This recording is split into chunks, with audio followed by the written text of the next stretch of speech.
The topic of this first section is using R Markdown to write reproducible scientific papers. So we're actually going to start over here, where I'm just going to tell you a little bit about R Markdown, and then we'll learn to do this. So the narrative document that I'm using here is actually generated from R Markdown, and you have the R Markdown to generate it. So you can get a sense of how to create a kind of nicely styled document as well as a scientific paper. Okay, so who here writes in Word or Google Docs typically? Awesome. Does anybody already write in R Markdown? Okay, a few people, but not many. Dabbling. Hesitant dabbling. Dabbling. Okay. So for those of you who write in Word or Google Docs, and that's most folks, who has pasted a figure or a statistical test into that? Okay, it should be pretty much everybody. Who has pasted the same figure in more than once when you've changed some aspect of the figure? Who's pasted the same figure more than 3 times? Who's pasted the statistics and then decided to redo them but hesitated because it was such a pain to repaste all the values into the table? Okay, this is the fundamental pain that we are going to try to solve today. The fundamental problem is you shouldn't have to generate the display item you want, whether it's a figure or a table or a statistical test, and then move it somewhere else in an error-prone and time-consuming step. And you definitely shouldn't have to do that more than once. So R Markdown is the solution. What is R Markdown? R Markdown is what you guys were already looking at, that mix of code and prose, code and text, that you guys were already seeing in the previous exercise. So we actually slipped one on you because you were already using R Markdown. All R Markdown is a way of saying what's code and what's text. The nice thing about R Markdown, though, is that beyond this file which you were looking at, R knows how to take that file and apply different styles to it. So you can compile the file into a document that looks nice. And when the file compiles, the code in the file runs. And the outputs of the code go into the beautiful looking document. So the basic idea is, if you want a figure in your paper, you write the code to make the figure in the paper. And when you hit knit, a button at the top that I'll show you, the code runs and the text gets styled and it all comes together into a single paper. And then if you want to change the figure, you change the figure and you hit knit again. No pasting, no copying, none of that stuff. Okay. So the aim of this workshop is to talk about this way of writing and to give you some sense of how you collaborate with people who use Word, even if you're doing this, if you write complex equations, if you want to add a formatted bibliography. Automatically, I'll talk a little bit about that, and fundamentally just get more time to actually do the research and less time to copy and paste things into tables and round them by hand. Okay, so just to be kind of maximally explicit about this, here are 3 different arguments about why you want to do this. And here's the first argument. You want to avoid errors. So there was a real wake-up call to me from a paper by Michelle Wheaton, that's probably not how you pronounce it, and her colleagues in 2016. She found that over 10% of the p-values in published papers were literally inconsistent with the reported details of the test. Like, if you take t of these degrees of freedom is equal to this, and here's the p-value, those 3 numbers couldn't be true all at once. Like, that's totally terrifying. 1.6% were what they called grossly inconsistent, meaning it actually changed the statistical significance. So that's a little hair-raising. Here's the thing that really radicalized me, though. A student in my lab, or a postdoc in my lab, Tom Hardwick, did a study of the journal Cognition. So Cognition now makes you post the data for your article by default, which is great. I think that's lovely. We used 35 papers where we had the data. We downloaded those data. We made sure that the stats in the paper were easy. By easy, we mean in an intro stats textbook, like ANOVA, Ttest, nothing complicated. And we tried to reproduce the numbers from one paragraph of the results, like actually just get the numbers from the data. In 1/3 of cases, after 4 to 10 hours of work, we were able to do that. In 1/3 of cases, we reached out to the original authors, and with their help and additional work, we were able to do it. In 1/3 of cases, with a perfect response rate from the authors, we still were not able to reproduce one or more numbers in that one paragraph of text, even with the original author's help. In 3 out of the 35 cases, there was an error significant enough that the authors mentioned to us that they felt that a correction would be necessary, a rate of slightly under 10%. So this has radicalized me. I know I make errors. I always assumed I make errors. I wasn't sure about everybody else. Here's the fundamental fact. Everyone makes errors. What can you do to reduce errors? Reduce the number of steps. Every time you have to cut and paste something into a different place, you're creating an opportunity for typos. If you can cut that out of the equation, it won't tell you that your analysis is correct, but at least it tells you what the analysis is and where the numbers came from. So what follows from that is the idea of computational reproducibility. If you write your paper in R Markdown and you hit knit and the paper comes out, you know where those figures and tables came from. And if somebody else wants to do it, you send them the data and the paper, and they can put the two things together and they get the same numbers. That's a major advance. Computational reproducibility is a huge problem across fields. If we don't know where our numbers come from, we can't verify the science that we rely on. Final argument, though, it actually produces stuff. R Markdown and this workflow actually produces stuff that looks nice. I used to tweak figures and tables by hand in like Adobe Illustrator, or I do it in Excel or whatever, PowerPoint, and lots of different software solutions to make things that look nice. And then you'd be like, oh, I'd like to exclude that subject because but I can't do it because I just illustrated my figure for 4 hours, and it looks perfect. And if I regenerate it, what am I going to do? So. That's an incentive never to rerun your analyses. If you can create something that looks good automatically, then you can rerun the analysis and play with it and tweak the style, and then you can actually use that style in new manuscripts. It's super portable. You can try to do insane things like try to make all the figures for every project that you work on have the same beautiful styling. What an obsessive, terrible goal that you might now be inspired to have. Okay, so by the end of this hour, I want you to know what Markdown is and how the syntax works, and that's just Markdown, not R Markdown. Markdown is a super easy way to write text.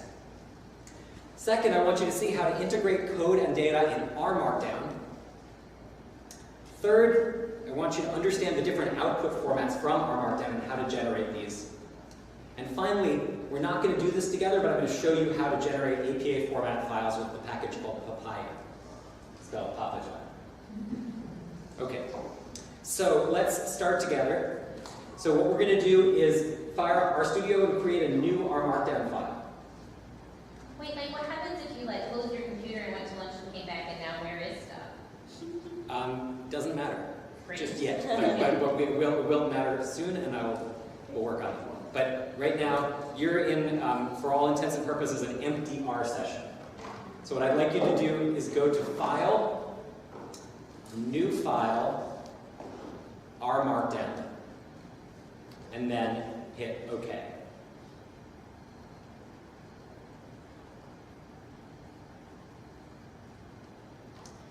And what you should get is something that looks a little bit like this. And give me a blue post-it when you're there. Like, are we going to talk at all today about projects? We've heard some rumblings that we might want to talk about projects. We're not going to talk about it in this session, but maybe we should spend a second in Alika's session on our projects. Okay, so give me a blue post-it if you've got something that looks more or less like this, which is the template for our Markdown. Can it get posted?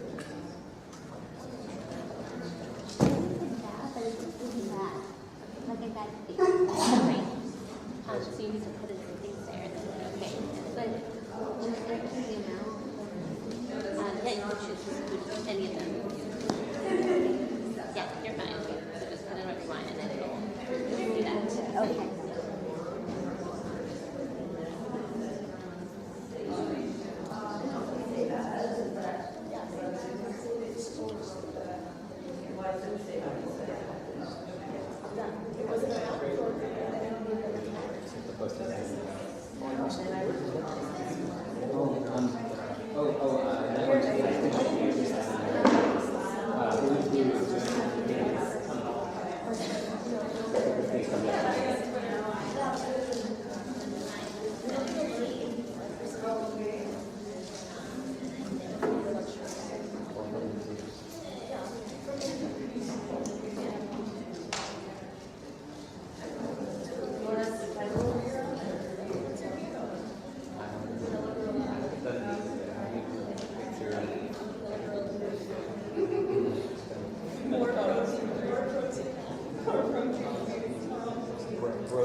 So what you've done here, right, is you go to File, New, our Markdown, and you get a bunch of options about this stuff, which we'll talk about later.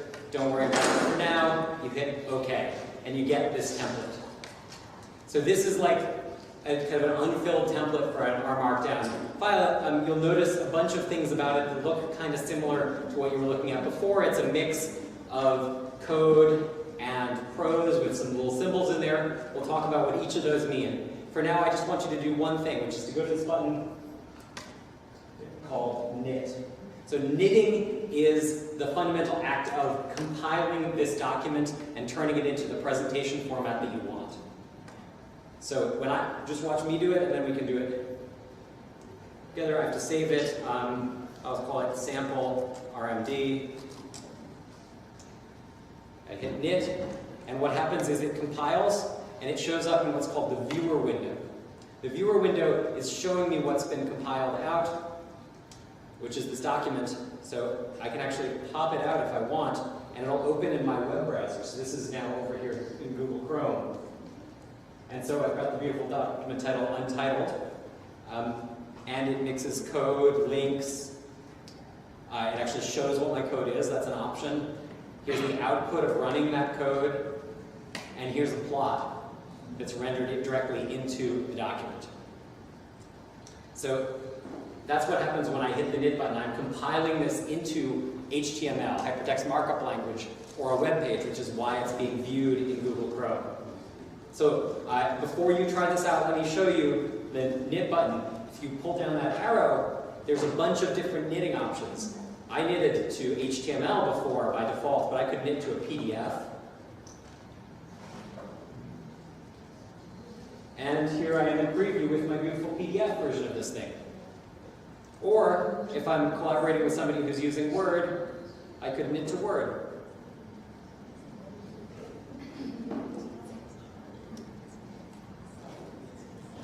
Word will have to load. Now, for some of you guys, you may have to install a little bit of extra software to get the PDF and Word options, or at least the PDF option to work. So we won't be doing the PDF today. There we go. Now here's a Word version of the same document. So you can see how I'm using code to create a document that has figures, tables generated automatically from code already. And I'm just doing that from the template. Now all you have to do is go back over the template and write your paper in here, and then you're done.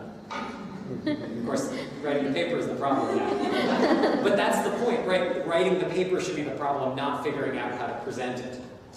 And that's what we're getting out of this. So go ahead, clear your stickies, and knit your document. As what?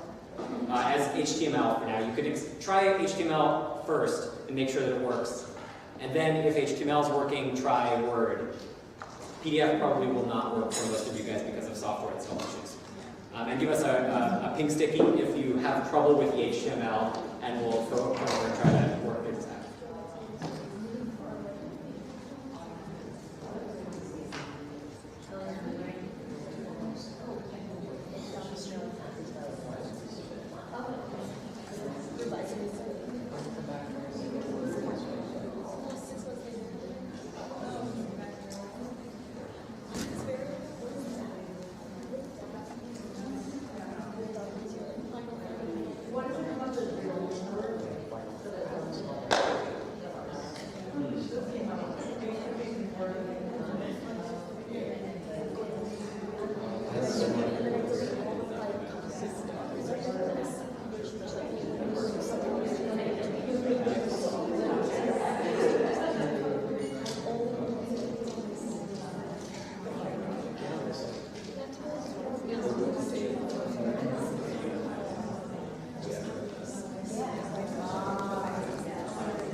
pretty well. Awesome.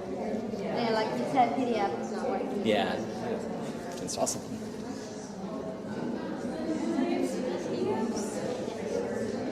Yeah, that's yeah, so you can until you install it but just HTML.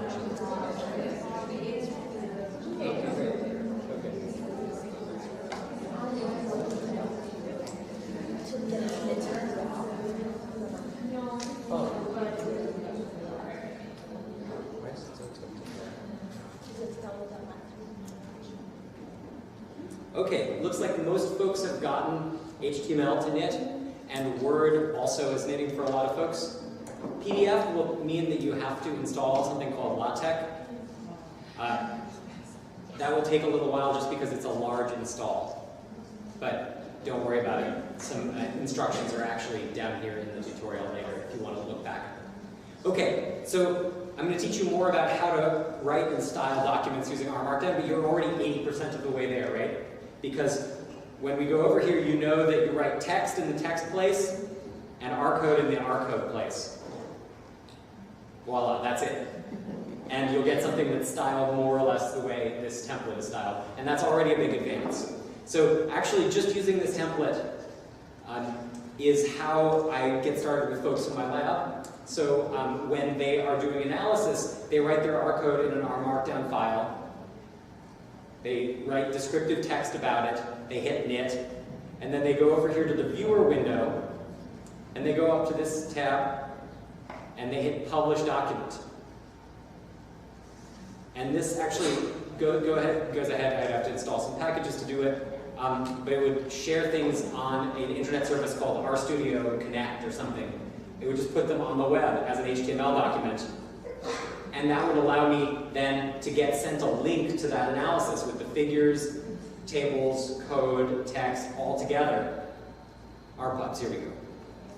So if I hit publish, I'm going to get a live version of this on the web. Just sign into my little account here. And here's a live web page version of this thing. So I could actually now go over to my email and email the URL to somebody I was collaborating with and say, hey, take a look at my data analysis. Take a look at my figures, tables, graphs embedded within text that tells you what they are. So this is a great way to collaborate with people, even if they don't use R. Rather than pulling up like 7 screenshots of graphs on your screen, you're like, look at this one and compare it with that one, and let me tell you what the axes are on this one and what I did to the data. You put it all into a beautiful document, share one URL with them. You can even update it as more analyses occur to you, and they can just click on that and look at it. I can look at these analyses that people share with me on my phone, on the tablet while my daughter's going to sleep, whatever it takes, right? This is the beauty of being able to share analyses on the web. I'm telling you too much about myself already. Okay, all right, so how do we style text in R Markdown? Well, the text chunks here are actually written in the simplest language ever called Markdown. So let me tell you a bit about Markdown. So an R Markdown file has 3 basic kinds of parts: the header, the body text, and the code chunks. The header file is this bit here, which tells some kind of metadata about it. Its name is untitled, there's an author, there's a date, there's some output format. Don't worry about this for now. The body text is the part where it's written in Markdown, and I'll explain how Markdown syntax works. And then the code chunks are offset by that tick, tick, tick, curly braces R and curly braces. Those code chunks are what you guys were working on in the previous section in the morning, right? So anytime it's in that gray highlighted code chunk section, that's a chunk of R code that's going to get executed. So let's talk about Markdown syntax. When you're writing text in Markdown, it's really one of the simplest languages around. It's an open standard, you can convert it to basically anything. And you can learn it in 5 minutes, and we're going to. Markdown has basic text styling. If you want italics, you put stars around the thing. If you want bold, you put 2 stars around it. If you want a first level heading, you put a hashtag. If you want a second level heading, you put 2 hashtags. Make sure you leave a space after the hashtags. If you want a list, a bullet-pointed list, you put star, and then the items in the list. And if you want a link, you write, here's my link, and then the link in parentheses. And there's some kind of nice introduction to Markdown, but that's pretty much it for Markdown. It's a way of writing text documents so that there's a consistent style for the headings and the bold and the bullet points, and that's about it. But really, that's all you need to write an APA formatted document, right? All you need is to be able to set the heading levels for the intro and the methods and the conclusion. You need to be able to bold and underline, or bold and italicize things, and then you need to put in the figures and tables. That's really it. So one kind of key concept of thinking about Markdown is it differentiates styling, like whether something gets centered on the page and in a big font, from content. Markdown is all about content. You tell it what heading level you're at, and the style tells it what does heading level 1 look like. Is it a big font? Is it a different font? Is it a different color? Is it centered? You don't have to worry about that. You just choose the right style. You just tell it the content. So let's do some exercises in your new sample Markdown. So go ahead and go into your sample Markdown, and we'll do a little bit of outlining using headings, using that hashtag and then heading, or hashtag, second level heading. And then you can recompile your document.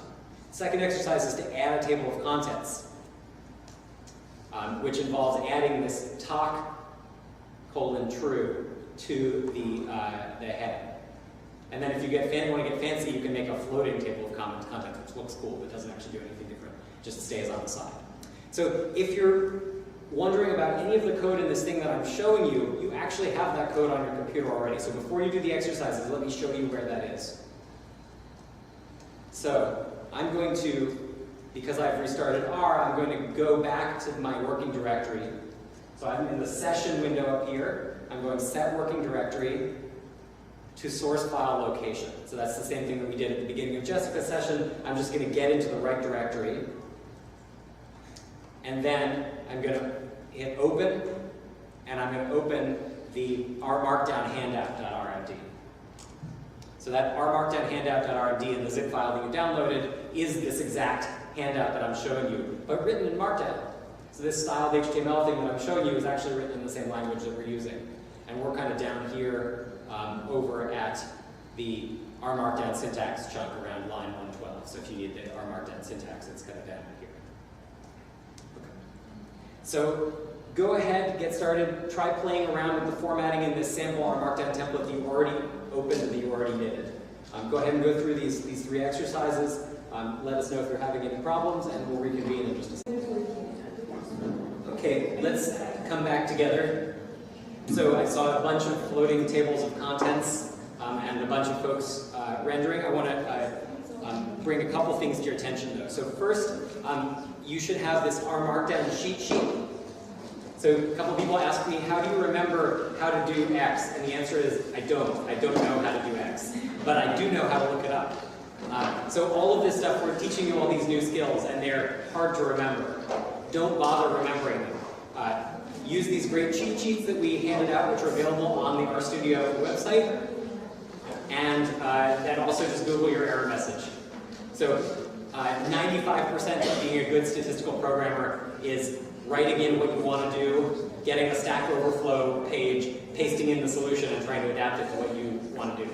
So most of us don't write things from scratch. We're not trying to do some new, brand new, awesome algorithm. We're just trying to do a thing that other people do also. And so we can take advantage of the fact that they do that and get the answers from the internet. Okay, so that's a general point. One little gotcha that kept coming up was in our sample RFDs, stuff was happening in the header material, also known as the YAML. So my general rule about this is I try to avoid modifying it as much as possible because the YAML has a very specific format that it wants. It's very finicky, and so if the indentation isn't quite right, or if things aren't exactly perfect, it's going to spit out some YAML error.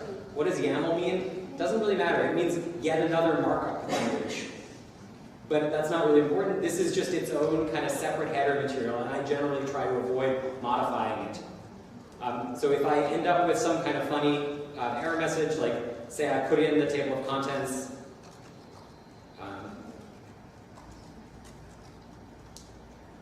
and I'll get some, that knitted somehow. Mine seems to be more flexible than yours. This wasn't working for a lot of people. When the indentation was wrong, it was spitting an error out for a bunch of you guys. So the answer was to fix the indentation, make sure that it's exactly 2 spaces. So it's just a little bit of a finicky bit of stuff. And this illustrates actually a general debugging strategy, that it takes a little bit of time to learn. And I find kind of counterintuitive, right? As human beings, how do we process language? We process its content, not its form. That's kind of cognitive psychology 101. When you're going back to learning these programming skills, we have to be really focused on form. And so if something doesn't work, the first thing I often do is I compare exactly to the model, and I go right back and forth and back and forth. So in our document here, where was my little header chunk? I look at exactly the model. Okay, I see there's 2 spaces. I don't know if that matters or not, but I'm going to make it match exactly. So it's moving your attention back to sort of unimportant aspects of the formatting from the kind of natural human tendency to focus on what's actually being said, the content and the words. And that's a bit of a skill, it's a bit of practice. It takes a little while to change that attention. Okay, so you've already got a document. It's got some formatting in it, it's got some headings. Let's try adding some more interesting stuff to it. So let me show you how that works, and then we can try it together. So first thing to note is we're going to start putting some headers in. So I'm going to move over to the actual code for this R Markdown handout, which you guys can find in the zip file. And I'll go down to this headers, tables, and graph section, starting around line 144. Can you guys in the back see this font size, or you want one notch bigger? Okay? Okay. All right.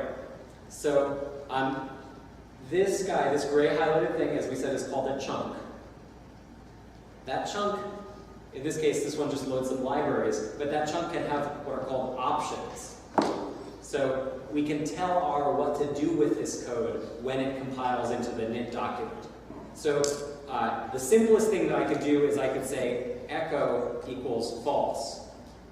So if I say echo equals false, I'm saying I don't want this code to show up in my document or in my paper. So in cases where I'm trying to share an analysis script with somebody so they can see what I did, I set echo equals true, which is the default, so they can see my code. But when I'm making a paper and all I want to show up is the figure, I don't want the code to show up in my submission to a journal, then I set echo equals false. So you can set that locally in an individual chunk, or you can actually set it globally at the beginning of the manuscript. There's a little bit of information about that below. So here's a case where I'm actually setting a bunch of chunk options globally so that all of my chunks will have the same settings. I don't remember this piece of code ever. I paste it from document to document and change it as needed, so don't worry about remembering any of this stuff. So first, let me note that this chunk has a chunk option that says eval equals false, evaluate equals false. What does that mean? It means when R sees that, it doesn't run this piece of code. That's super useful because I can create a chunk, put an analysis in that's broken or doesn't run, and I can still share it with somebody by saying, don't evaluate it, just show the code. So in this case, I've put eval equals false because I just want to show you how to set these chunk options. I don't want to actually set them. And so here I've set a figure width, figure height. I want the code to echo, but I don't want to see warnings or messages. And here's this option cache, which means if I've got a long or complicated script, I can set R to remember the intermediate bits. That's a little bit tricky. I wouldn't recommend playing with that setting right now, but it can be useful if you're doing computationally intensive or kind of slow processing. So chunk options are a useful tool when you're starting to style the manuscript, decide whether you want the code to show or not, and so forth.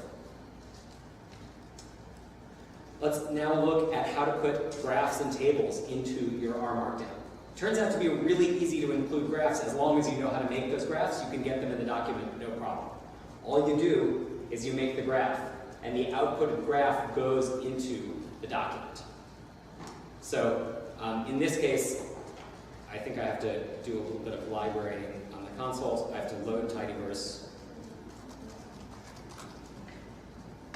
Let me make the window a little bit smaller so you guys can see what's happening. So I loaded tidyverse,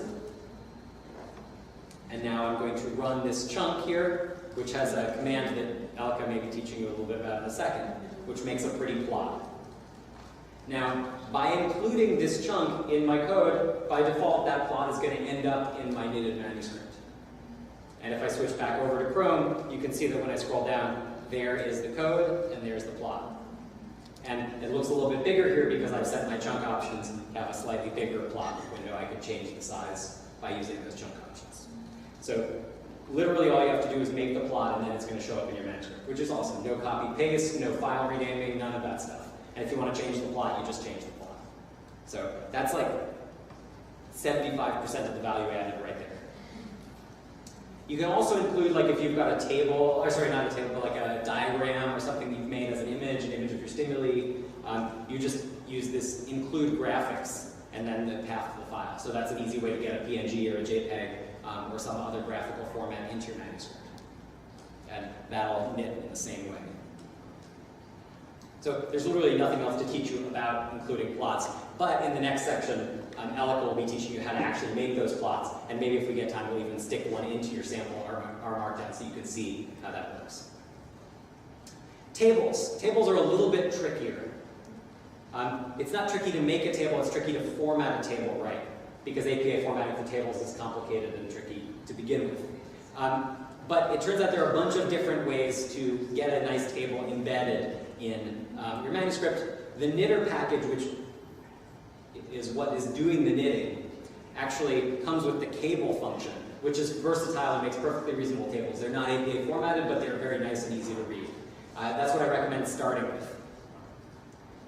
For APA manuscripts, we'll talk about the styling later, but there are a couple of other more advanced options that you can look into.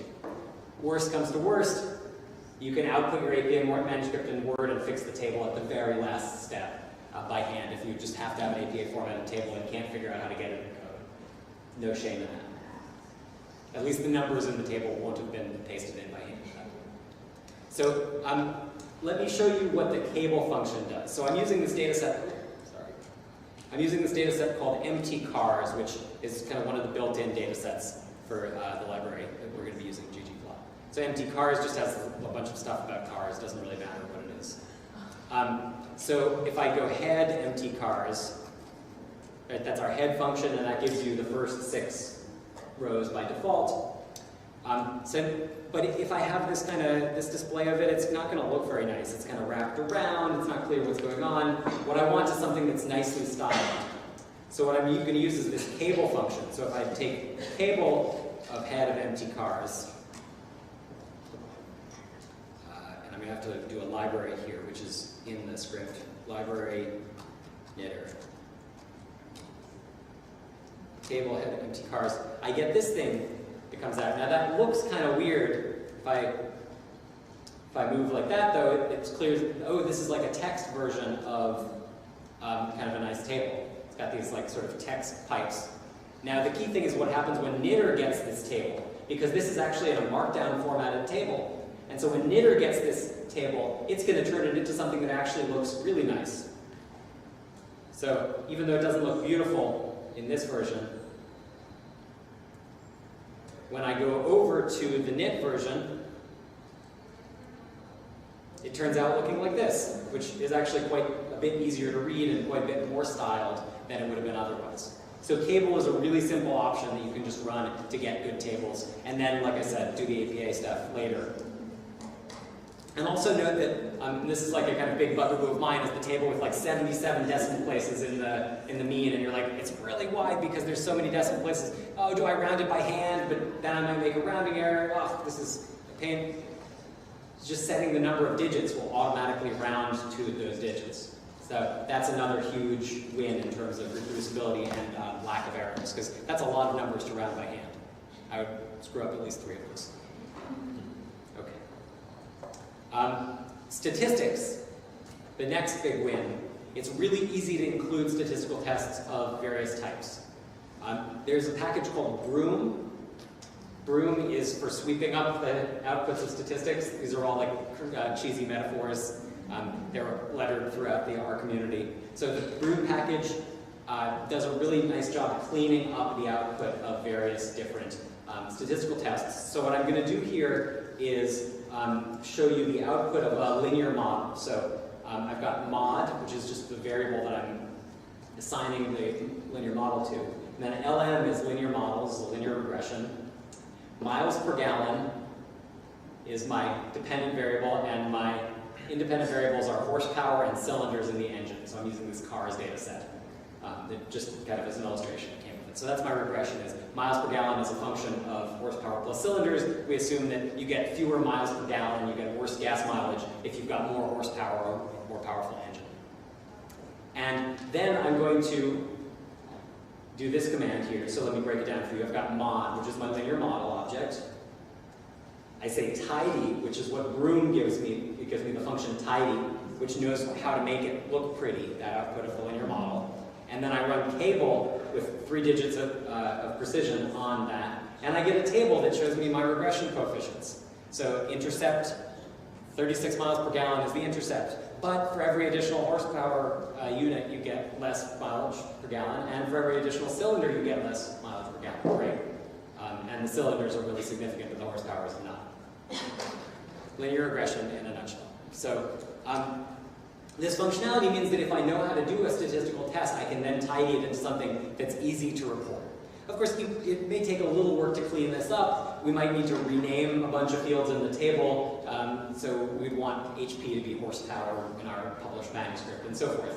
But for starters, for sharing statistical analysis, this is a good start. If we want to do APA formatted statistics, we can also do this with a little bit of extra work. So suppose we do a t-test here. So I'm going to make a variable called t's, and I'm going to do a t-test between the horsepower for those cars with 4 cylinders and the horsepower for those cars with 6 cylinders.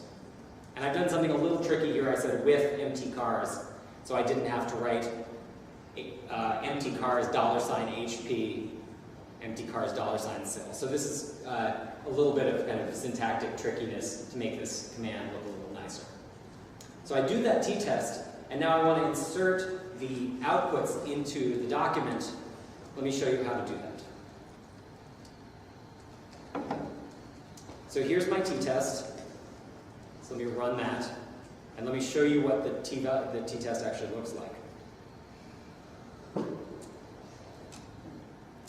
So it's a Welsh 2-sample t-test between the 4-cylinder cars and the 6-cylinder cars. T is negative 3.5, 3.6, rounding error, degrees of freedom, p-value, and so forth. So what I want to do is to get out the parts of that t-test that I care about. I want the degrees of freedom. I want to write that nice formatted thing. So I want t is parameter. That's the degrees of freedom. T is statistic. That's the t-value. And t is p-value. So those are the 3 numbers I need.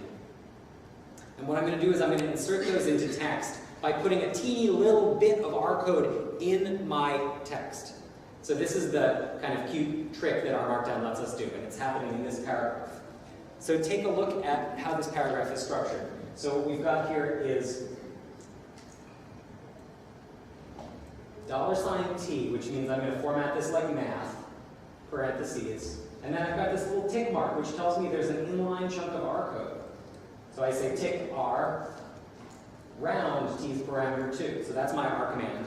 And then end tick. So that little chunk of R code is going to execute and output that number. And it's going to end up as text right in that little, in between the parentheses for the t-value parameter. Equals R, so another little thing to output the t-value, the t-statistic, and $sign to make it all nice and math formatted to be cute, and then the same thing for the p-value. So this looks a little tricky, but all I'm doing is I'm saying p equals 0.004, but instead of writing in the number, I'm writing in the code that makes the number. And that critical change means that I don't ever have to worry about rounding it by hand and pasting it in by hand, because if the data change, the number will change too. In practice, do I write this thing by hand? No, I probably open up this thing and paste it in. So again, I'm never creating this all from whole cloth. I'm just grabbing bits and pieces from other places because my focus is not on like knowing this language perfectly and figuring everything out. It's just on stealing the bits I need to write the paper and do the science. Okay. All right, so let's go ahead and try to get a new graph into that R Markdown sample that you were working on. So go ahead over to your R Markdown sample and use the empty cars data set, which you should have library, but if you don't, you'll need to write library tidyverse again to get. And go ahead and try to insert a table and a graph of your choice into your document and reknit it.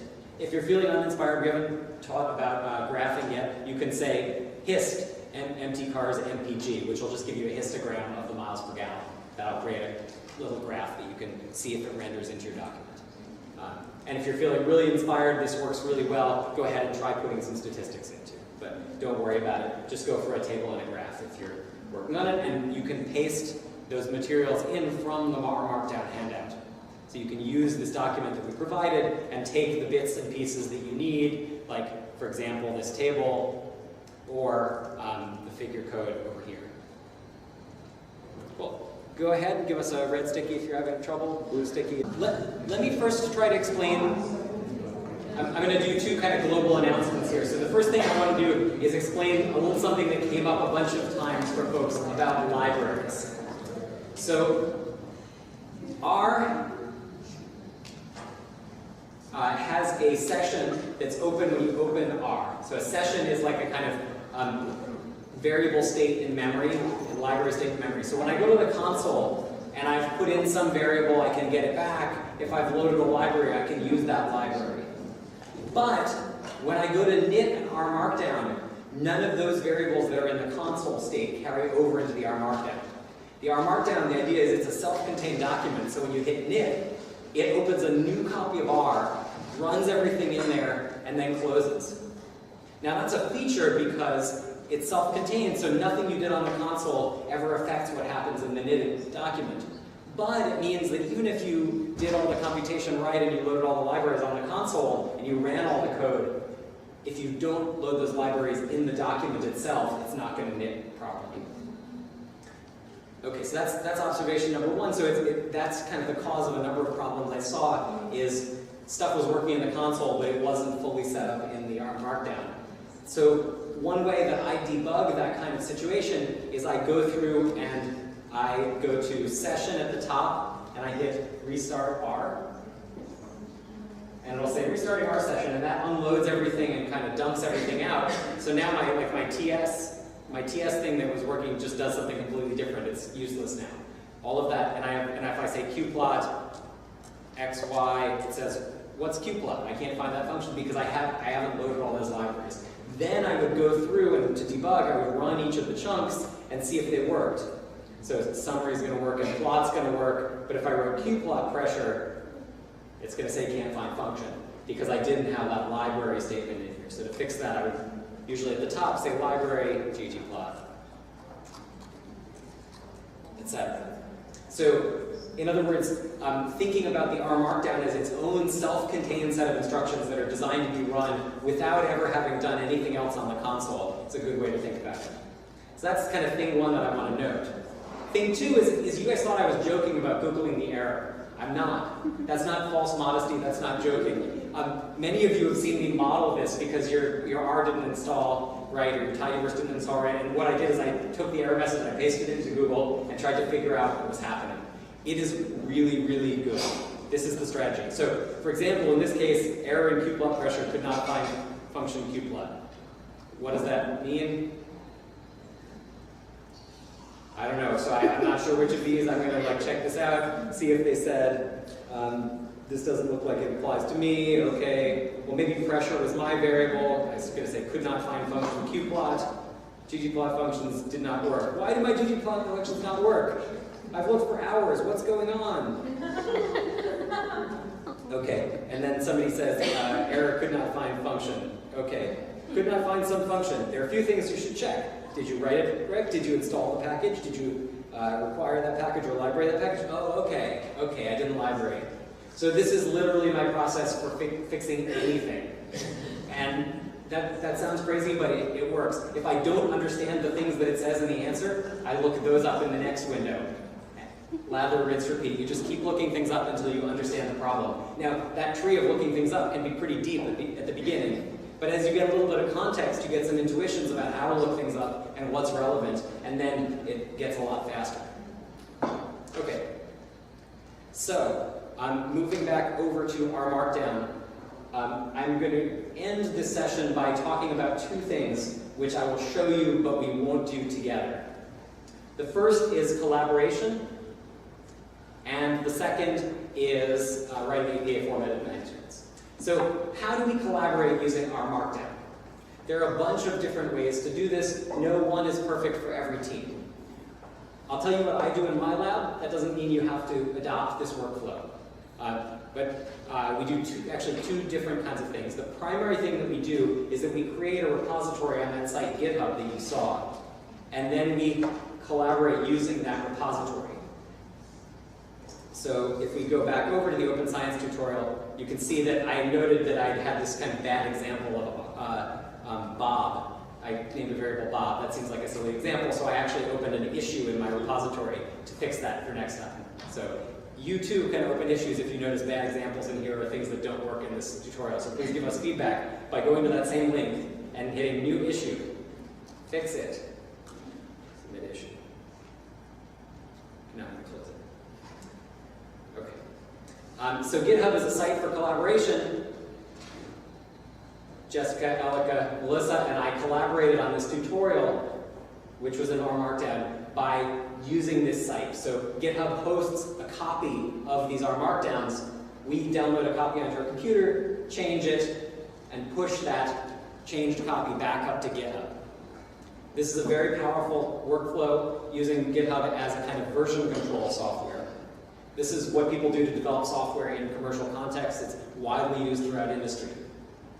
So I find this workflow extremely useful in my lab, but it takes a little bit of learning. So if you have partners to learn this with, if you're game to be part of a larger project, like a many babies type project, and learn GitHub and use it this way, I highly recommend it. But in some cases, that may not be possible, or you may have collaborators who don't want to use it. That is totally fine also. And we work on our Markdown documents in a different way as well. I'll tell you the simplest way to do that. Here's the intro of my paper. Intro. Lots of writing about developmental theory. I take it, I go over to Google Docs, make a new Google Doc, I paste it in, we edit away, we do our track changes, we write a very thoughtful intro with lots of other kind of interesting stuff, we resolve it all, and we paste that text back in. What we don't do is do that for the statistics and the graphs, but that's typically not the stuff that we're line editing and workshopping anyway. We typically do the intro and the conclusion in there, and the statistics are the statistics. You know, they are what they are, and the table is what it is. So typically then the first author takes responsibility for integrating all the changes and rendering the final manuscript prior to submission. That workflow means that we get to use Google Docs in a collaborative editing way, which is honestly awesome. It's really fun to all type in the same document and have nice comments and threads and so forth. Those features are great. So that's how we do it. A third way that you can do it, and we've done this occasionally with authors who really like Word over Google Docs and really like track changes, is you knit to Word, send to them, resolve the changes, put it back into Markdown. Does it take a little bit longer? It takes a little bit longer, yes, but it's the time that we save for not having to format the APA paper, and it's the errors that we save for not having to repaste the tables. So those are 3 ways that people collaborate. There are probably other workflows out there, but those work for us pretty well. And if you're interested in learning more about Git, I'm happy to direct you guys to some tutorials on this. I find that it's really helped my personal practice, especially if you have collaborators that will work with you on it. Okay, last feature to tell you about is writing APA formatted papers. So there's a guy named Frederick Oust, who I've never met, but who heard his kind of bat sign on the internet when I pushed this tutorial the first time, and he jumped in and said, let me help you figure out how to do these APA papers. I actually wrote an R package called Papaya, with a J, because I'm German, Papaya will APA style your paper for you from Markdown. I was like, what? That's a thing? Really? But it actually does APA styling way better than I do, because APA rules are really hard and inconsistent and confusing. So, there's some software requirements here, which I'll let you guys read up on later. Basically, you're going to need to install something called Tech. It's pronounced Tech, it's written T-E-X, and that'll take a little while, so we won't do that together. And you'll also need to install Papaya. But once you do that, it's extremely simple to create a document. So I'm going to walk you through that process just so you see how simple it is. So just the same way that before we did this opening a new file, our Markdown, the only thing that I'm going to do differently is I'm going to go to From Template. So I'm going to get a template that was installed by Papaya, which, as it turns out, I don't have, so I'm going to have to install it. So I'm going to run this install GitHub Papaya.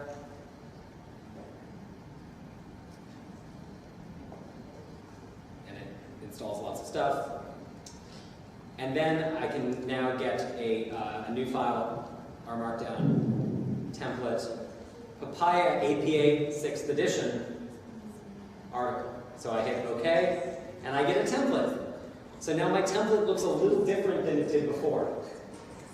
In particular, this YAML got a lot more complicated at the top. So I'm not going to touch this YAML because I might mess it up and I don't know how to touch it right. So I'm just going to not worry about it, but I see there's some stuff in here, figures in text. I would change this to yes, because APA, I can't believe that you don't let me put figures in text, and so forth. But more or less, I'm going to keep things the same. And then I get this kind of nice template with, right, APA doesn't let you put the intro heading. They don't like that intro heading for some reason. They're supposed to put the title of the paper, then methods, participants, results, discussion, references on a new page, and so forth. So let's just, for kicks, we'll save this as APA sample. And now I'm going to hit knit, having done nothing else. And I get an APA formatted paper by first author and Ernst August Doel, with an author note indented like this, and an abstract with word count, and no intro heading. I'm APA compliant. I've got my citation of my R version, and even a reference section. Now all I have to do is actually write the paper. So in fact, this is how my lab writes all of our papers now. Because it's just this simple. You open the template, you start writing the text. When it comes time to analyze some data, you analyze the data and leave the figure in there, hide the code, and there you have it. So this workflow has really transformed the way we do things. You could even, and I won't tell you exactly how to do this here, but you can even manage bibliography using this. So you can download the references from Google Scholar, kind of like you would in Mendeley or Zotero, and then have the bibliography automatically rendered, just like this.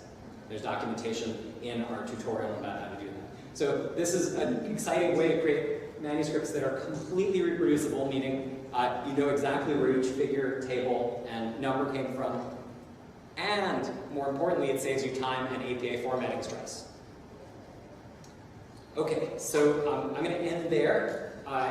Feel free to browse through here at more leisure. There's more details in this tutorial. And the Papaya documentation has a ton of information about how to get APA 6th edition tables, statistical formatting, and so forth. So let's end there, and you can tell me what questions you have.